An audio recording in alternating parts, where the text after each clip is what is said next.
This video is a conversation on intuitive, or direct, recognition of the innate quality termed salvation.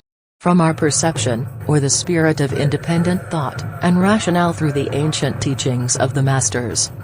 When master is referred to in this video, it is not in the sense that there is some man with a long beard dressed in a robe being over us, nor to reduce to subjugation, like, when we were indoctrinated with the saying, "You cannot serve two masters," for which that saying implies, because to serve, is servitude. And servitude connotes slavery, which is, low, or no compensation contract employment. The ancient teachings of the masters refers to those who acquire complete knowledge, and those who are eminently, or perfectly skilled in that knowledge and wisdom which have lasted from remote periods, and from whom we seek the opinion of, as a guide to our own judgment when there is no modern-day teachers having adequate independent thought and rationale. Now, about salvation. No man is coming out of the sky to save the multitudes, as we were indoctrinated to think, where a great many believed, and are suffering today from that spell cast, of salvation. The ancient teachings of the masters tell us that salvation is sought in all men. But the salvation in which this masters speak of is different in nature than which is known to the mind of man. The salvation of the traveler, the inner master, is liberation from the wheel of the 84, from all ills of the mortal life, and the ability to come and go among the worlds of the cosmic order, as desired. From our perception, we will talk about what it is, or experiences in our life together that helped us in saving ourselves, which is, to us, liberation from all ills of the mortal life, and the ability to come and go among the worlds of the cosmic order, as desired.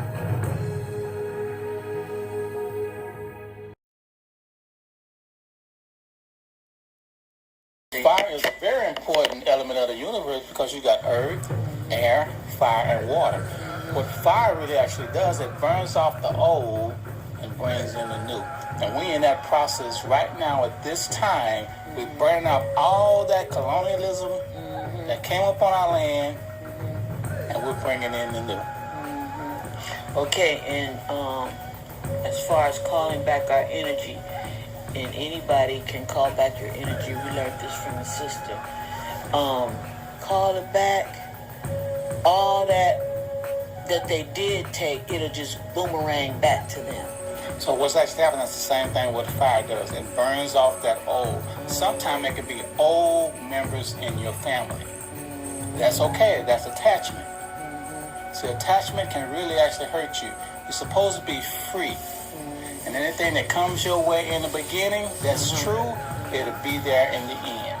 Right. And then in anything that's some external source outside of yourself, whether it's somebody in a quote-unquote family member or some old associate or something like that they're trying to physically or mentally, they can't do nothing to you spiritually because they don't have it. But whatever they do try to do to you in a non-beneficial way, just, blow it, boomerang it right back at them. So just say all these people or anybody that was you were associated with or anything like that, they did try to do anything to you, just give that, just boomerang it back to them.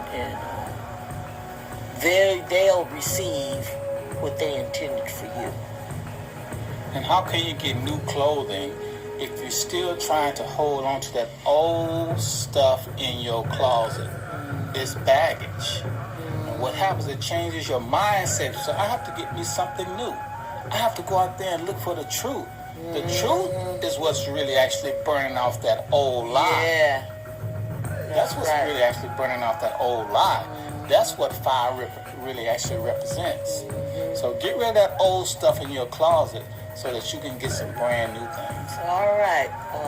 Ile OJD, which is your indigenous description, or indigenous, I'll just say this because they say the name, but it's your indigenous appellation. Thank you, Ile. It's we Ile. Iwile. call it all back and see how those people with those benevolent intentions, see how they roll. It's all a natural process. If you look at that natural process, it takes energy to bring energy to you. An example, if I want to get up, cook me something to eat, I'm actually expanding energy to get energy. And it works. Yeah. It works. That's how creation works. You put a seed in the ground, it takes energy to go plant a seed in the ground, right, to get the food that you want to eat. So it takes energy to bring energy to you. So if you don't move, or you don't have the understanding of what the natural process of life is about, then you're going to be just stuck right there in that spot with somebody else draining your energy. They'll be draining your energy instead of you using your energy for yourself, not in a selfish way, but in a way of knowledge. It's just in a natural way. In a way of knowledge is to know about. Yeah, it's just like the tree. It takes in that energy from the ground, the soil, the nutrients, the water, and look, it blossoms and it gives off the oxygen that everybody breathes. But you got human beings, they take people's energy and turn around and be charging them for like nationality cards, information that they don't even need, and half truth. A lot of times it's not even true, and people be relying on it, and they give them that energy, and then guess what? These people end up going to jail, prison, in a bad situation, and those same people, they don't give out a hand to help them. They have them filling out all this unnecessary paperwork that you gotta pay some more energy for, that's completely useless. And so you have to take this information, you have to take this knowledge and use this for your own benefit. And learn not to just give out your energy. And there's, like he said, there's nothing wrong about that. There's nothing wrong about saving your energy and using your energy for your benefit and the benefit of your plan. Well, you're absolutely right. And as we see how the energy is flowing through the planet right now at this time, expel that old energy that is taking from you, that's taking away from you. There's nothing wrong with that. They use that to keep you subjugated, but they'll teach you or tell you that you're free, and really they using your energy to make their own lifestyle better. It's not to free you or to liberate you, it's to take care of them. Colonial system that everybody's trapped into. These same preachers, teachers, imams, sheiks, sheikesses, they living off of the 501c3, and guess what?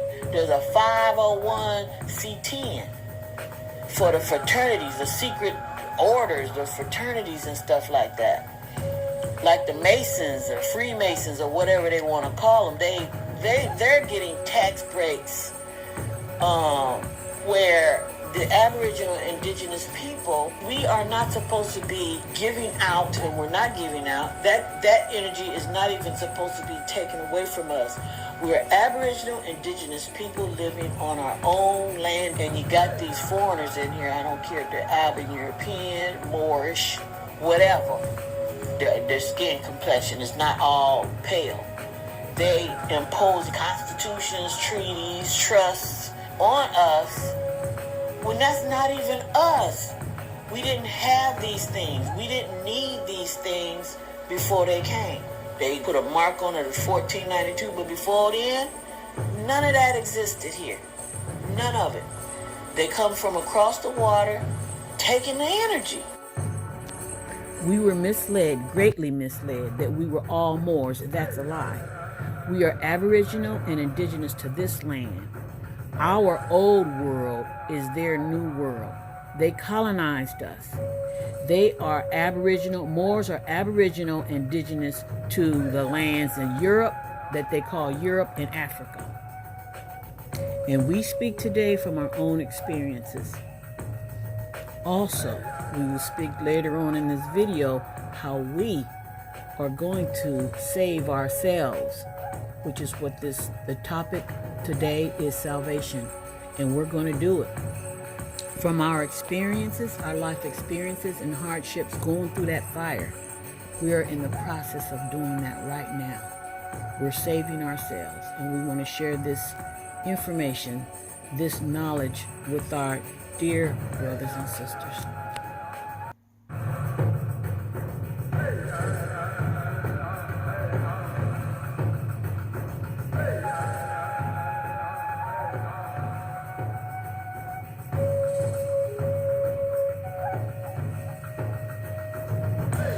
I don't care if it's physical energy, spiritual energy, or mental energy.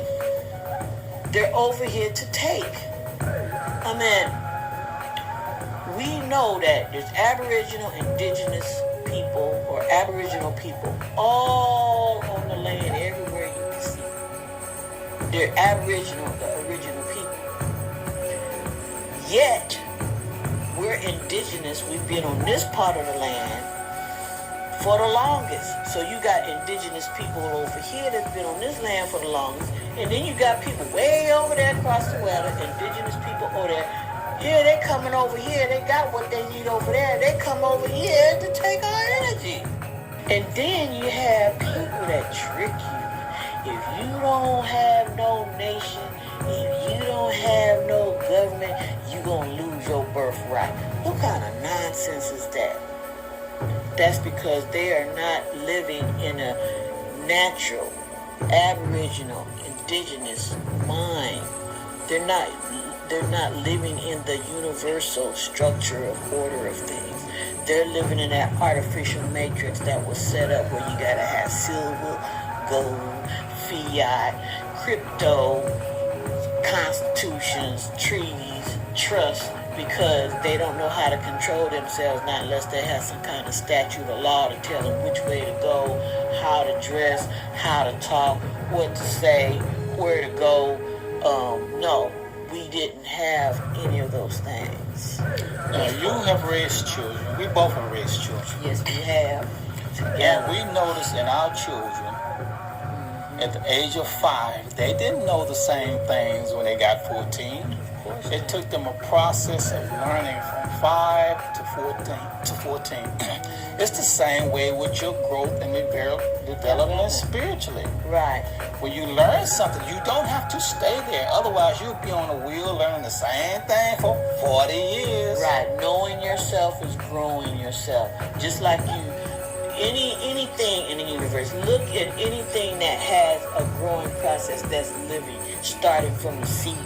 It gets nourishment, and it grows. It's the same way with us. The living, breathing, sentient being, it's the same thing with us. From a little seed, we grow because we get nourishing, and however that plant or that being is going to turn out in their mature state, that's because it depends on the nourishment and with truth, not with just half stuff. And then when they grow up strong and mature, they can see them liars. They can see those thieves. They can see all of this, and they won't fall in those traps. You don't have those kind of worries. That's what the real salvation is about. You brought up a good example. Being raised in a country, I know a lot of things about growing. And you brought up an egg. Mm-hmm. Well, there's this old saying, what came first, the chicken or the egg? Well, if you look at nature, it will show you that everything starts with a seed. An egg is a seed. So the chicken couldn't get here without that seed. Now, we have turned this over to animated voices, where the sound of what I, Victory Leo Shady Burning Fire, and Nura Ile, Sunlight, are expressing, is clear to the listener for better comprehension. We know that very few ears will want to hear what we are saying, and that's fine.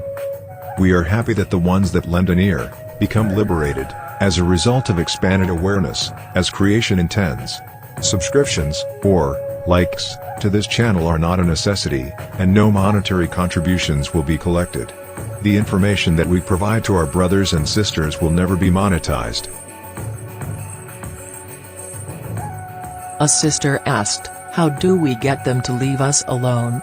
Them being the foreign tyrannical and collapsing United States corporate operators, policy enforcers, and the rest of the poisonous colonizers dominating the lives of the people all over Mother Earth, alongside colonizing Moors that are striving to be the next guiding light ruling factor of the ones that claim that nationality fiction.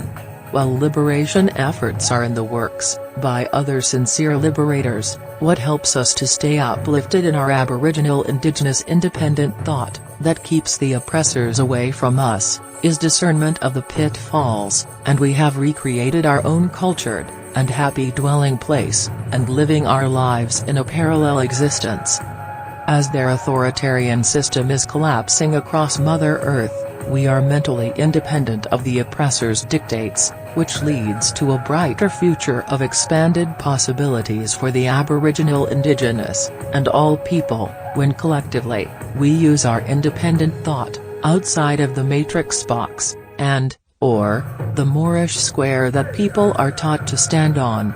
The meaning of parallel, as an adjective, in our explanation means, while living our daily lives, we are physically in the same plane of existence next to, or side by side to the foreign occupying oppressors, however, never meeting in either direction. To get the oppressor to leave us alone while we work independently behind the scenes towards liberation, is again, to be discerning, stop entangling ourselves deeper into the matrix, with all types of charged paperwork preparation, and signing of added contracts that are simply thrown away in the colonial courts, or to foster dependency, no trusts that hold externals as trustees to hold and manage our assets, no treaties of coexistence of any kind, for the oppressors, or, by any ruler wannabes.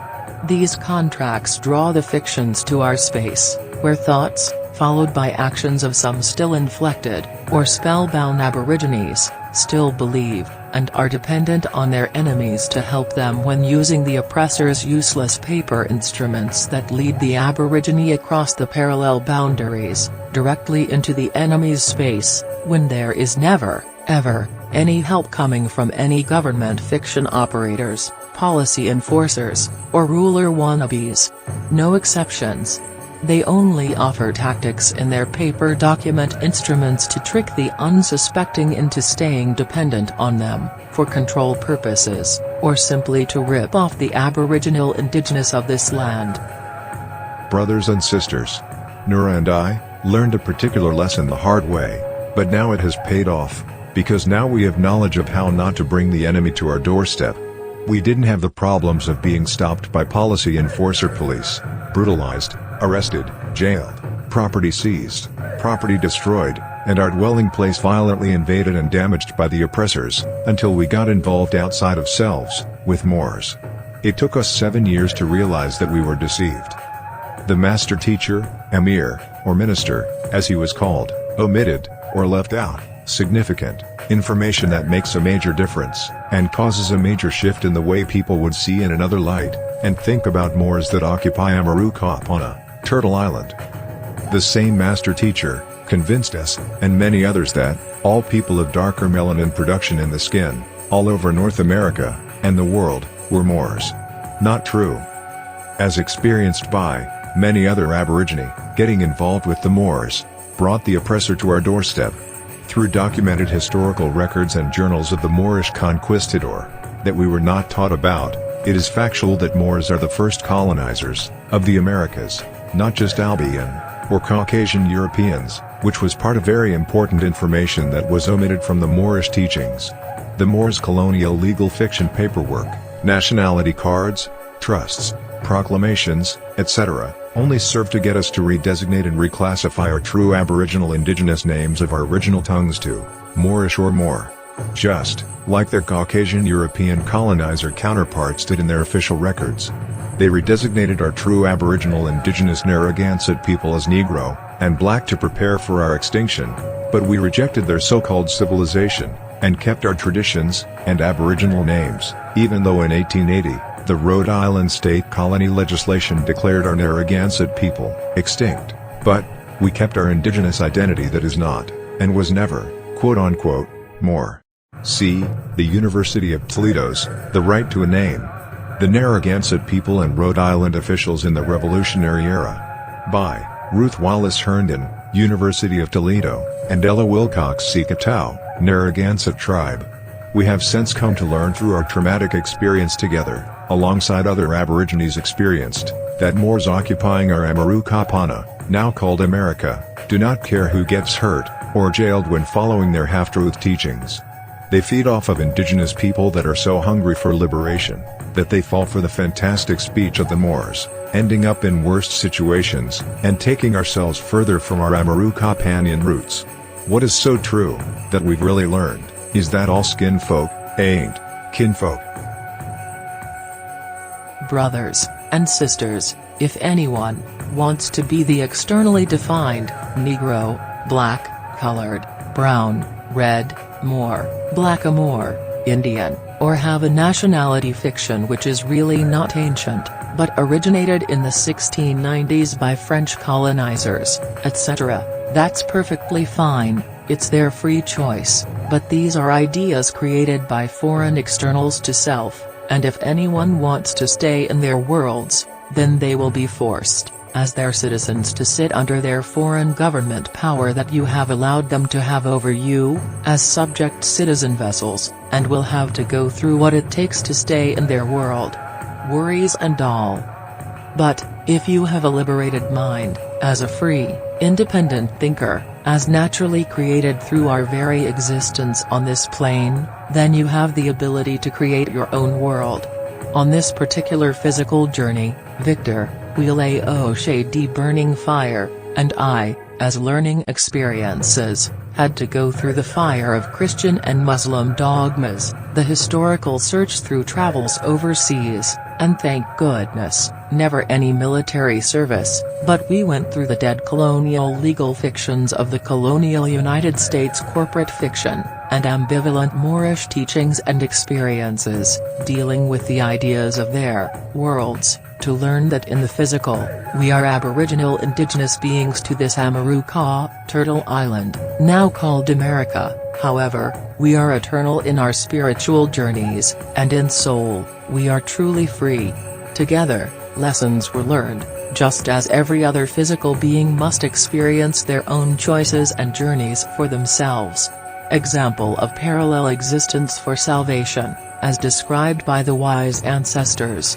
Since we cannot force the oppressors to stop their crimes against us, but we reject and resist their oppression, but do not choose physical weaponry to force them, so, we do what is necessary not to draw their attention to bother us, but at the same time, while living our lives mentally worry-free as to not let their actions control us, we are actively engaged in efforts, that we originate ourselves, that will bring about total liberation, and create our own alternative independent life, while adding to the global cause to bring down the whole of colonial oppressors, all over Mother Earth. Which is our way of salvation in accord with our wise ancient teachers of the ancestral masters' definition. Brothers and sisters, this is what we do. So, we call on true like-minded Aboriginal indigenous people to buy in full, no payments, adjacent unincorporated lands that have no landowner associations, even if buying the land must be done with multiple Aborigines, jointly. When many of us buy together, we must make sure that every contributing Aborigine in the purchase use the connection word, quote-unquote, and, instead of the word, or, to secure equal, yet distinct joint title possession, to protect against any possible seizure of any property by the oppressors, based on a possible single title holder. This is to create an increasing number of our own independent cultural common clan Teospayi. The Lakota word, Teospayi, means, extended clan communities or dwelling places. Our parallel Teospayi common clan communities, that exist outside of the grasp of the oppressor's mainstream municipal society fictions, will keep expanding the land, so that we can function freely, growing our food, building our structures, in abundance, and in the way we want, to live independently of the oppressor's official channels, non-competitive, respecting the space of each and every clan, band, tribe, and federation self-governments, for those tribes that freely choose to form them, where the oppressor's voice becomes insignificant, null and void. We don't care if they recognize us, or not, because we don't recognize them. They are foreigners that have stolen our lands and are malevolently occupying our lands. Another example, everyone uses the oppressor's Federal Reserve note for now. Everyone knows that it is worthless. But, we will take this worthless Federal Reserve note paper, in exchange for tangibles, and when the oppressor asks for their worthless paper for taxes, we give back to Caesar what is his. Also, as a suggestion, as our land expands, and our clans grow in numbers, if everyone want to be free of the colonizer's driver's licenses in common, then for a limited time, until no longer needed, we can have just a few volunteers as designated drivers. And we must not free ourselves just to turn right around and jump right back into someone else's foreign nationality government fiction with promises of tax exemption that really keeps you entangled in the same foreign government matrix. Unnatural disconnected thinkers do not know what has real value.